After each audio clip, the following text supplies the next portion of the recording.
السلام علیکم۔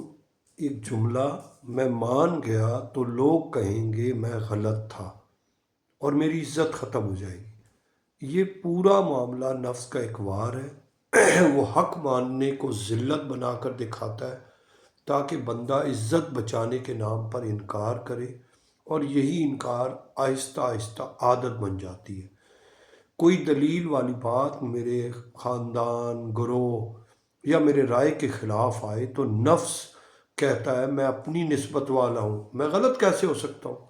تو نفس حق اور عزت کو جو ہے آپس میں، یعنی اپنی عزت کو اوپر سمجھتا ہے اور حق کو کم سمجھتا ہے۔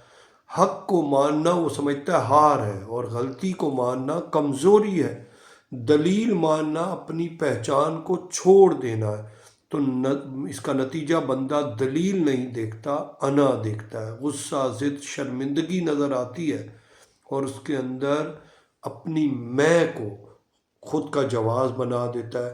یہ نئی باتیں ہیں، ہمیں گھماتے ہیں، ہمیں حق کا دروازہ بند۔ اور یہاں سے کیا ہوا؟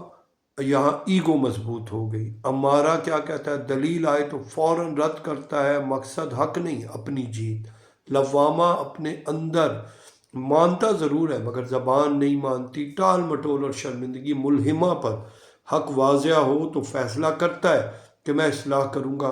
اس کا قدم آہستہ مگر سچا ہوتا ہے، اور مطمئنہ دلیل سن کر سکون میں شکر حق قبول کرتا ہے، اور بوجھ نہیں ہوتا، اس کے لیے یہ نعمت ہوتا ہے۔ تو عزت جو ہے یہ ہے کہ میں غلط ثابت نہ ہوں۔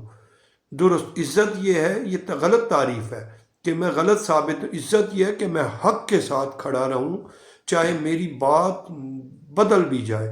یہ بات حق کی ہے یا انا کی؟ مجھے یہ سوال کرنا چاہیے۔ میں سمجھتا ہوں جلدی فیصلہ نہیں کروں گا۔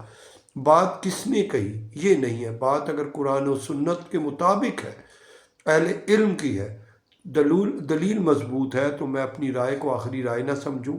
میں غلط بھی ہو سکتا ہوں مجھے، اور اس طرح میں حق کو قبول کر لوں گا۔ میری بات، مجھے جب کسی کی بات سمجھ آئی، میں فوراً اپنی بات واپس لوں۔ میں نے غلط سمجھا، اب مجھ پہ واضح ہو گیا۔ تو پہلے دلیل کو سمجھنا ہے، پھر فیصلہ کرنا ہے، پھر بات کرنی ہے۔ نفس کہتا ہے حق مانا تو عزت گئی، اور روح کہتا ہے حق مانا تو عزت ملی۔ اللہ مجھے اور آپ کو نفس کے اس وار سے بچنے کی توفیق دے۔ جزاک اللہ۔